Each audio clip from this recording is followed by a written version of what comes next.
जसप्रीत बुमराह की कप्तानी में टीम इंडिया ने ऑस्ट्रेलिया को 295 रन से हराया और पर्थ के मैदान पे इतिहास रच दिया। और देखिए, इससे पहले कि हम इस मुकाबले की डिटेल में बात करें, मैं आपको याद दिला दूं कि ऑस्ट्रेलिया को ऑस्ट्रेलिया में जाकर हराना इतना आसान नहीं है जितना टीम इंडिया ने पिछले कुछ सालों से बनाकर रख दिया है। मतलब टीम इंडिया के सिर्फ कप्तान बदल रहे हैं, पर ऑस्ट्रेलिया को ऑस्ट्रेलिया में जाकर हराना एकदम कांस्टेंट है। जरा फ्लैशबैक में जाइए। सबसे पहले विराट कोहली कप्तान थे जब टीम इंडिया ने ऑस्ट्रेलिया में जाकर बीजीटी सीरीज जीती।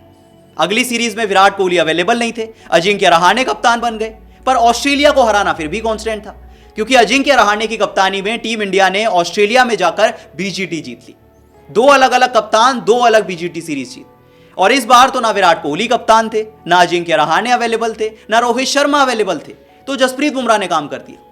वो जसप्रीत बुमराह जो अक्सर कहा करते थे कि भाई जो बॉलर्स होते हैं वो स्मार्ट कैप्टन्स होते हैं।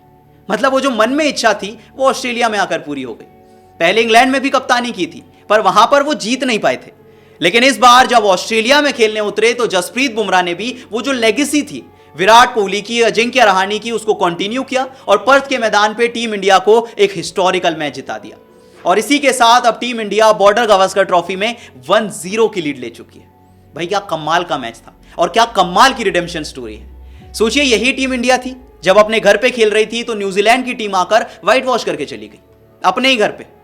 लेकिन यही इंडिया की टीम जब ऑस्ट्रेलिया आती है, बीजीटी खेलने आती है, तो 25 नवंबर को ऑस्ट्रेलिया को पर्थ के मैदान पे एक बड़े मार्जिन से हराती, लगभग वन साइडेड मैच में हराती।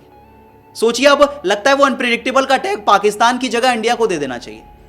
भाई अक्सर कहते हैं कि आप जब अपने घर पे खेलते हैं तो कंपैरेटिवली अच्छा खेलते हैं। यहां अलग ही कहानी चल रही है। वहां इंडिया घर पे व्हाइट वॉश हो गई, यहां ऑस्ट्रेलिया घर पे हार गई। तो अब घर पे खेलना आसान नहीं है, अब कंपैरेटिवली आसान हो गया है दूसरे के घर पे जाकर जीतना। लेकिन सच में इंडिया के लिए यह सीरीज बिल्कुल आसान नहीं थी। सोचिए, इस सीरीज से पहले जब आप आए थे तो व्हाइट वॉश होकर आए थे। बहुत सवाल उठे थे आपकी टीम पर। पहले मुकाबले में ना रोहित शर्मा अवेलेबल थे, ना शुभमन गिल अवेलेबल थे, ना मोहम्मद शमी अवेलेबल थे। नीतीश कुमार रेड्डी अपना डेब्यू कर रहे थे, हर्षित राणा डेब्यू कर रहे थे, जसप्रीत बुमराह ने ज्यादा कप्तानी नहीं की थी। लेकिन इस सब के बावजूद टीम इंडिया ने ऑस्ट्रेलिया को ऑप्टस स्टेडियम में हराया और एक उनका जो विनिंग स्ट्रीक चल रहा था ना 4-0 का रिकॉर्ड, वो भी टूट गया। सारे रिकॉर्ड टूट गए क्योंकि जसप्रीत बुमराह ने ऑस्ट्रेलिया में जाकर एक हिस्टोरिकल टेस्ट मैच जीत लिया। और इसी के साथ अब जो मैंने आपसे बात कही थी कि ऑस्ट्रेलिया को ऑस्ट्रेलिया में जाकर हराना इतना आसान नहीं है जितना इंडिया ने बना रखा है, क्योंकि पिछले 4 टेस्ट मैच में टीम इंडिया ऑस्ट्रेलिया में जाकर कभी भी नहीं हारी है। याद कीजिए पिछली सीरीज, सबसे पहले टीम इंडिया बड़ा मैच जीतती है, टीम इंडिया ऑस्ट्रेलिया को मेलबर्न में हराती है, उसके बाद टीम इंडिया सिडनी में जाकर एक ड्रॉ करती है, फिर आई थिंक टीम इंडिया की ऑस्ट्रेलिया में सबसे बड़ी जीत आती है गाबा के मैदान पे, और अब इस बीजीटी में भी टीम इंडिया ने ऑस्ट्रेलिया को पर्थ के मैदान पे हरा दिया। यानी पिछले 4 टेस्ट मैच में टीम इंडिया 3 जीत चुकी है और सिर्फ एक ड्रॉ हुआ है। ये तो कहानी इंडिया की थी। अब जरा रिकॉर्ड्स की बात करते हैं, क्योंकि जब जसप्रीत बुमराह की कप्तानी में टीम इंडिया ने ऑस्ट्रेलिया को हराया तो सेना कंट्रीज में ये इंडिया की सबसे बड़ी जीत थी, ये ऑस्ट्रेलिया में इंडिया की सबसे बड़ी जीत थी। अब अगर रिकॉर्ड्स की बात करें, डिटेल में बात करें, तो अगर टीम इंडिया की सेना कंट्रीज में सबसे बड़ी जीत की बात करें तो वो इससे पहले आई थी 1986 में। 1986 में जब टीम इंडिया ने इंग्लैंड को इंग्लैंड में जाकर 279 रन से हराया था, टूट गया रिकॉर्ड। 2024 में इंडिया ने ऑस्ट्रेलिया को पर्थ के मैदान पे 295 रन से हराया और यह सेना कंट्रीज में इंडिया की सबसे बड़ी जीत थी। अब सेना कंट्रीज से ऑस्ट्रेलिया में आ जाते हैं, क्योंकि इससे पहले जब टीम इंडिया ने ऑस्ट्रेलिया में जाकर सबसे बड़ी जीत दर्ज की थी तो 1977 का साल था। 1977 का साल था, मेलबर्न का मैदान था जब टीम इंडिया 222 रन से जीती थी। लेकिन इस बार जब पर्थ का मैदान आया, साल 2024 था, तो टीम इंडिया ने ऑस्ट्रेलिया को 295 रन से हराया। जसप्रीत बुमराह कप्तान और टीम इंडिया ने 2 बड़े रिकॉर्ड रजिस्टर किए, सेना कंट्रीज में सबसे बड़ी जीत और ऑस्ट्रेलिया में आकर टीम इंडिया की सबसे बड़ी जीत। अच्छा, इसके अलावा जसप्रीत बुमराह इंडिया के इकलौते कप्तान बन गए हैं जिन्होंने ऑस्ट्रेलिया को ऑप्टस स्टेडियम में हरा दिया। पर्थ में हराया था पर वो दूसरा मैदान था। 2008 में टीम इंडिया ने पर्थ में जाकर एक टेस्ट मैच जीता था, अनिल कुंबले कप्तान थे। इस बार जसप्रीत बुमराह कप्तान है, लेकिन ऑप्टस स्टेडियम में जसप्रीत बुमराह पहले कप्तान है जिन्होंने इंडिया को ऑस्ट्रेलिया में जीत दिलाई है। तो बहुत सारे रिकॉर्ड्स आ गए हैं। सिर्फ एक मैच में जसप्रीत बुमराह ने कप्तानी की और इतने सारे रिकॉर्ड्स आ गए। सोचिए अगर रेगुलर करने लगे तो क्या होगा।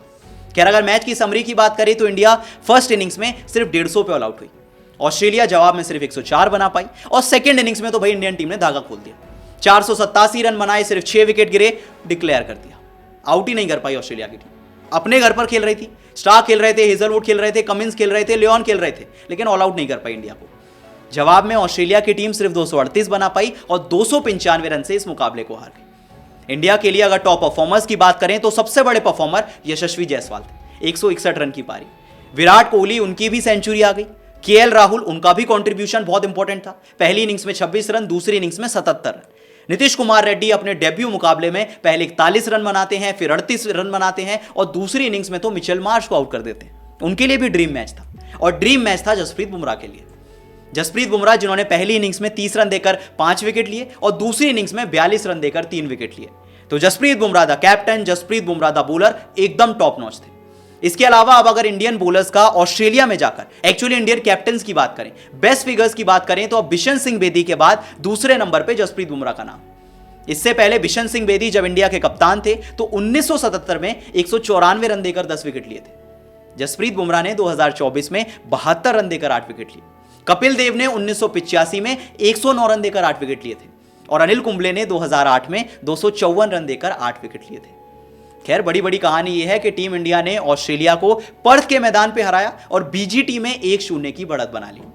और इसी के साथ इंडिया का जो WTC फाइनल खेलने का सपना है वो अभी भी बरकरार है। ऐसे में आप बताइए, इस जीत के बाद क्या आपको लगता है कि टीम इंडिया ऑस्ट्रेलिया को एक के बाद एक मैच हराती जाएगी और WTC के फाइनल में अपनी जगह बना लेगी? आपको क्या लगता है मुझे कमेंट सेक्शन में बताएं, और वीडियो पसंद आई तो वीडियो को लाइक और शेयर जरूर करें।